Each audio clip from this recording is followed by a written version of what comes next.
If you're enjoying this Med Prep to Go Step 1 podcast, you can now get the content along with the content of the Crush Step 1 podcast ad-free in one bundle.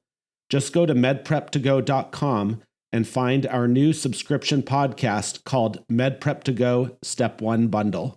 Every who down in Who Newville liked the holidays a ton, but where to get great prices on gifts, they had no idea. None. They searched and they searched for great gifts under $25. Gifts for spouses and friends and even their toddlers. When suddenly one who shouted, Walmart has what you want, knowing they have Lego, Tree Hut, and low prices to flaunt. So they enjoy the holiday season as who's often do. Cheering and shouting, Walmart has incredible gifts. Who knew? Find gifts they'll love under $25 at Walmart. Oh, Hilton stay, your beds are soft and cozy. No lumpy couch, no stiff futon, no shower line at crack of dawn. Oh, Hilton stay, a holiday you're saving. When you want holiday comfort you can count on, it matters where you stay. This season, enjoy spacious, comfortable rooms and friendly service when you book with Hilton instead. Hilton for the stay. Hey, this is Bill Simmons from the Bill Simmons Podcast, here to tell you that Michelob Ultra, the official beer partner of the NBA, is bringing NBA fans closer than ever this season with chances to win great prizes, including courtside tickets. Enter now at michelobultra.com/courtside. Michelob Ultra Courtside 25 to 26. No purchase necessary. Open to U.S. residents 21 plus. Begins on October 1st, 2025 and ends on June 30th, 2026. Multiple entry periods. See official rules at michelobultra.com/courtside for free entry deadlines, prizes, and details.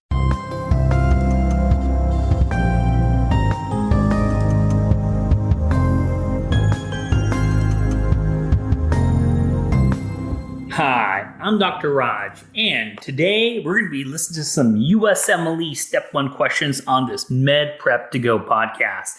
And the topic is going to be pharmacology, and we'll be reviewing 3 questions from pharmacology. But if you really dig this, please, for more questions, go check out our website. It's medprep2go.com. It's a free audio and online question bank. And if you want to learn more about me, Dr. Raj, check out my website. It's beyondthepearls.net. My podcast, which, what a surprise, it's Beyond the Pearls. Please follow me on all social media platforms. I'd love for you folks to reach out and ask questions. And I do have multiple book series. My basic science book series is Case Reports Beyond the Pearls. And my clinical book series, which has been around for a while, is Morning Report Beyond the Pearls. Really good for step 2 and 3, so check them out. So let's get to some questions.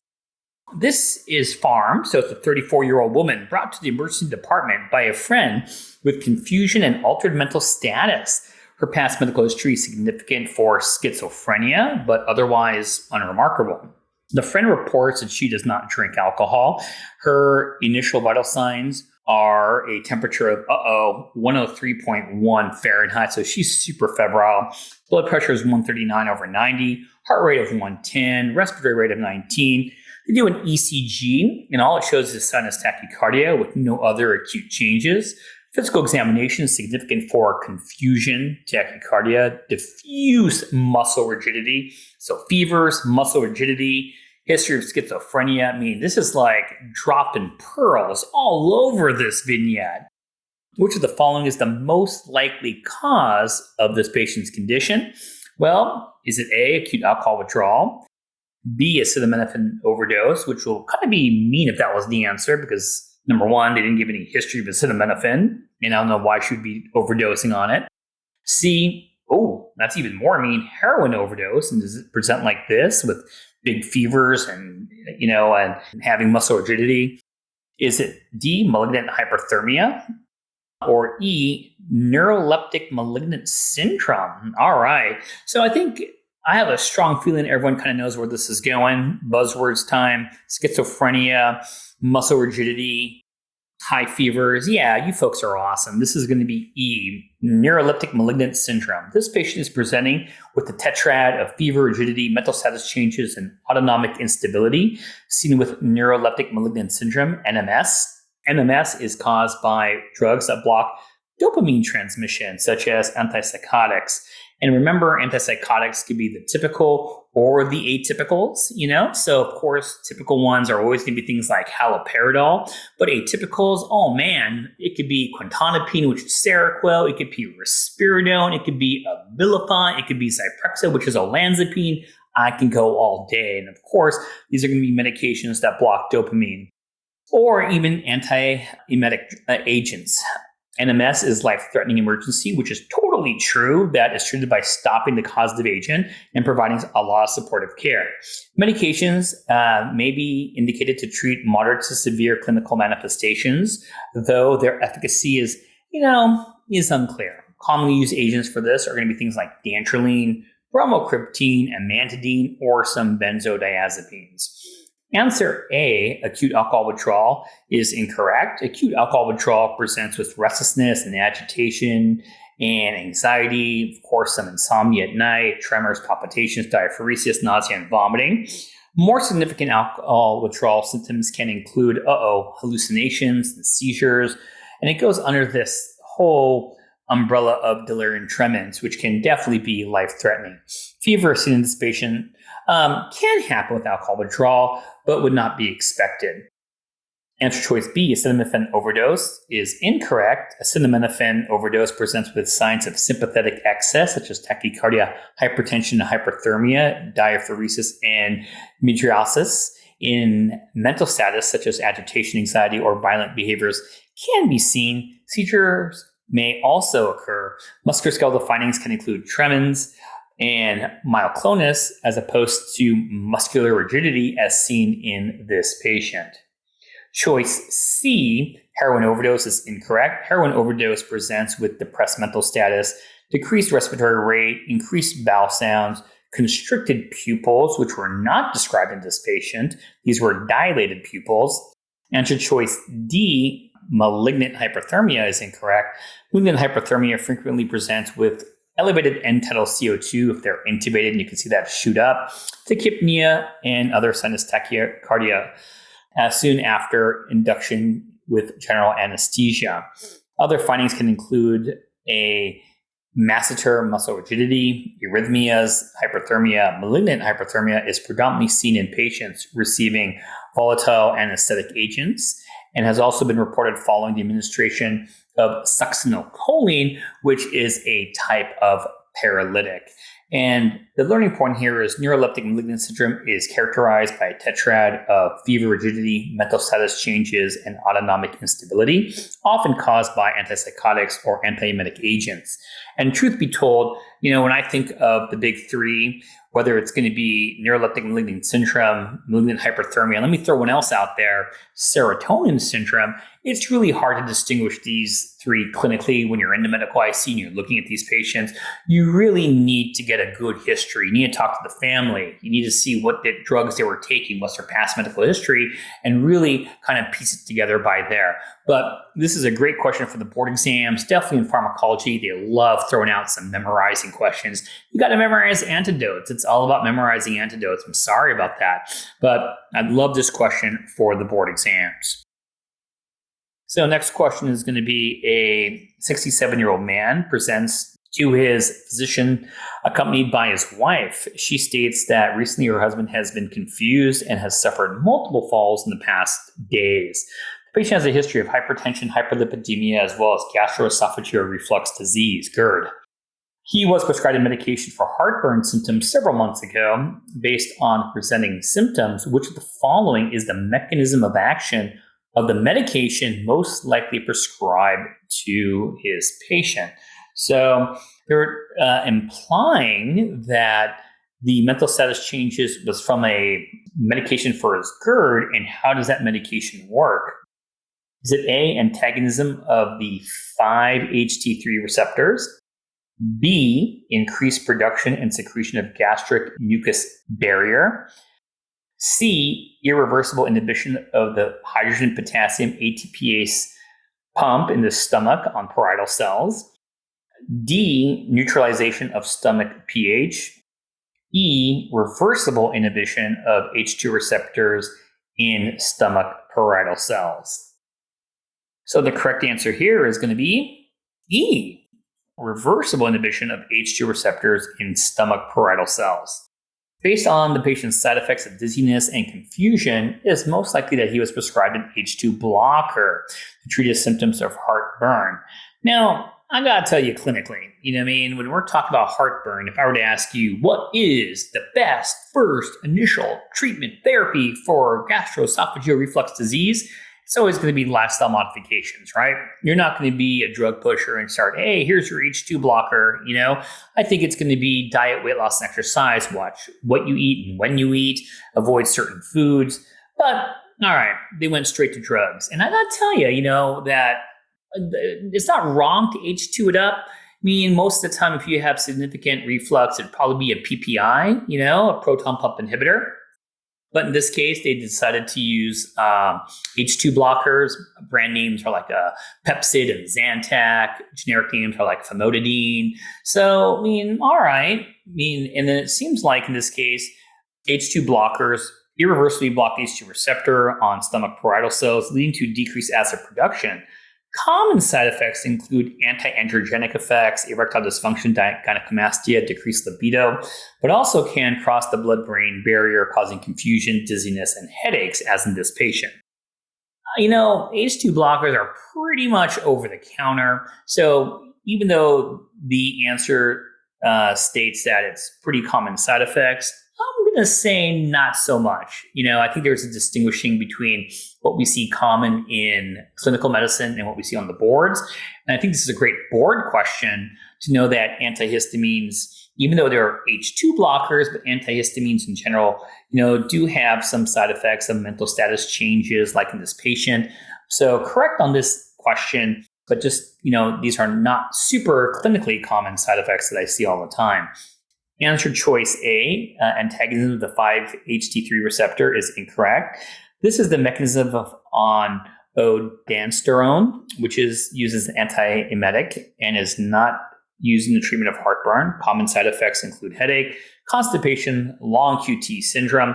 I gotta tell you, folks, almost every drug prolongates the QT interval. So I would know what the QT interval is for your boards, know how to calculate it, but it's not unique to this. Many things prolongate the QT interval. And also ondansetron can cause a serotonin syndrome. So be careful if patients are on SSRIs. Choice B, increased production and secretion of gastric mucosa barrier, is incorrect. This is the mechanism of action of prostaglandin analogs, most commonly misoprostol. These drugs are usually well tolerated, but a common side effect of the drug is diarrhea. And I gotta tell you, we do not use misoprostol that commonly in clinical medicine. Choice C, irreversible inhibition of the hydrogen potassium ATPase in the stomach parietal cells, is incorrect. This is the mechanism of action of a proton pump inhibitor. Common side effects of these drugs include, they just put pneumonia here in the answer choice, but I gotta say, no, it's usually ventilator-associated pneumonias, and it's not common. It can induce hypomagnesemia, but more important than that, I'm gonna throw a Dr. Raj pearl. PPIs, you were about hypocalcemia, so please think about that in patients who are elderly females who have osteoporosis and penia. The writer also put increased risk of C. diff infections, which is totally correct. And I'm going to throw a Dr. Raj pearl. Is that cool? That PPIs are also known to cause acute interstitial nephritis. Yep, I did it. I hooked you up for another points on the board exam, so please know that. Answer choice D, neutralization of stomach pH, is incorrect. This is the mechanism of action of antacids. Different formulations of antacids exist, but all can cause hypokalemia. Side effects of albumin hydroxide include constipation, hypophosphatemia. Side effects of calcium carbonate include hypercalcemia. Side effects of magnesium hydroxide include diarrhea, hyporeflexia, hypotension, and cardiac arrest. And, a lot of these medications are over the counter. You really got to take a lot of them to cause these side effects. So great question for the USMLE and board exams, but I'm telling you that those side effects are not that common unless you really chug these meds. So the learning point is H2 blockers work through reversible inhibition of H2 receptors in stomach parietal cells. Common side effects of H2 blockers include anti-androgenic effects, erectile dysfunction, gynecomastia, decreased libido, but they also can cross the blood-brain barrier, causing confusion, dizziness, and headaches. Remember Dr. Raj Pearl's HERS is treated with what? Lifestyle modifications first, H2 blockers. All this information is totally correct, but these are not very common clinical side effects. When the holidays start to feel a bit repetitive, reach for a Sprite Winter Spiced Cranberry and put your twist on tradition. A bold cranberry and winter spice flavor fusion, Sprite Winter Spiced Cranberry is a refreshing way to shake things up this sipping season. And only for a limited time. Sprite. Obey your thirst. This episode is brought to you by Indeed. You're ready to move your business forward, but first, you need to find the right team. Start your search with Indeed Sponsored Jobs. It can help you reach qualified candidates fast, ensuring your listing is the first one they see. According to Indeed data, sponsored jobs are 90% more likely to report a hire than non-sponsored jobs. See the results for yourself. Get a $75 sponsored job credit at Indeed.com/podcast. Terms and conditions apply. You folks want to do one more? Okay, last one. 20-year-old male is brought to the emergency department by his college roommates after having a seizure. His roommate states they were at a party where the patient took something. It's always these college parties, I'm telling you. The patient has no history of seizures and no significant past medical history. The patient is afebrile with a heart rate of 110, blood pressure of 140/90. On physical exam, he is agitated and his eyes show nystagmus. Ooh. Which of the following medications should be given to this patient to improve his symptoms? Oh boy, do you want to give him A, flumazenil, B, lorazepam, C, methadone, D, naltrexone, E, prochlorperazine?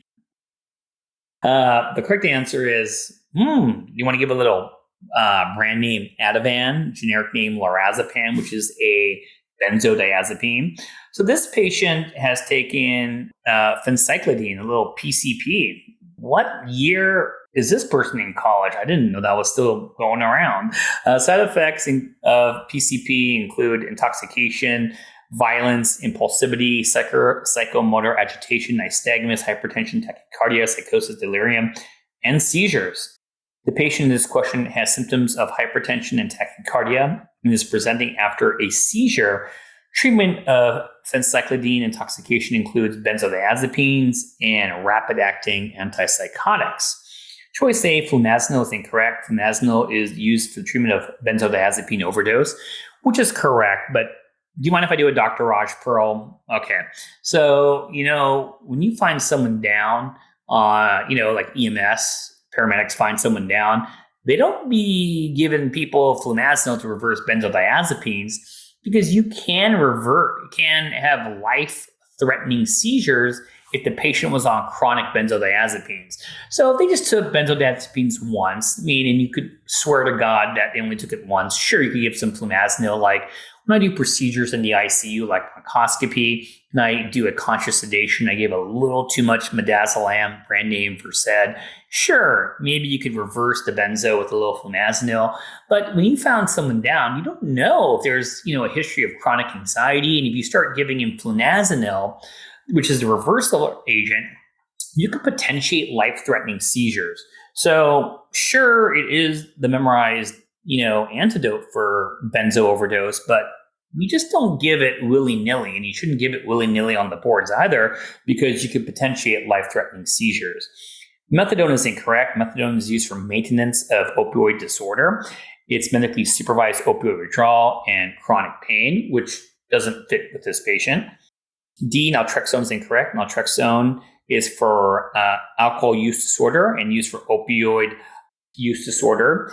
And the utility for opioid use disorder is something that is in question. But this patient did not overdose on opioids in this case. This is not what, is what we're showing. So is there any downside in giving a Narcan, a naltrexone for opioid overdose? The answer is no. And sometimes we do use it for, people who are in extreme respiratory depression who may end up getting intubated, but it's not going to be the right answer in this case.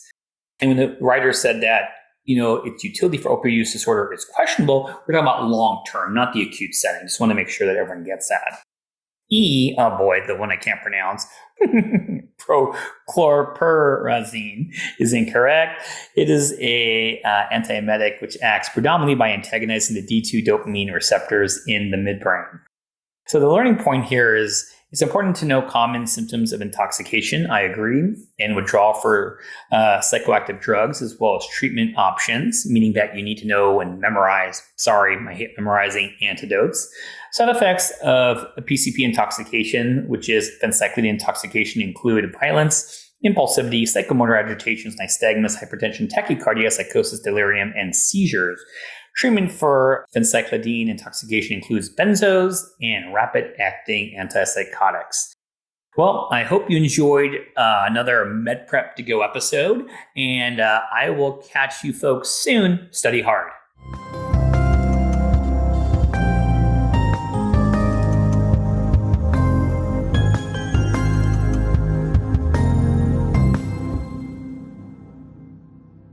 Hi, everyone. This is Ted O'Connell. I just want to let you know that we have launched a Step 2 QBank podcast, very similar to our Step 1 QBank podcast.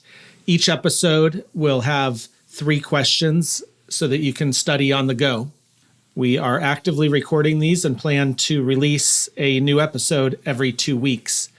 We're also launching a premium podcast bundle that will include ad-free access to USMLE Step 2 Secrets podcast, as well as early and ad-free access to all of our episodes from the Step 2 QBank podcast. So please go over to our website at medprep2go.com and check these out, or you can access them wherever you get your podcasts. Thanks so much.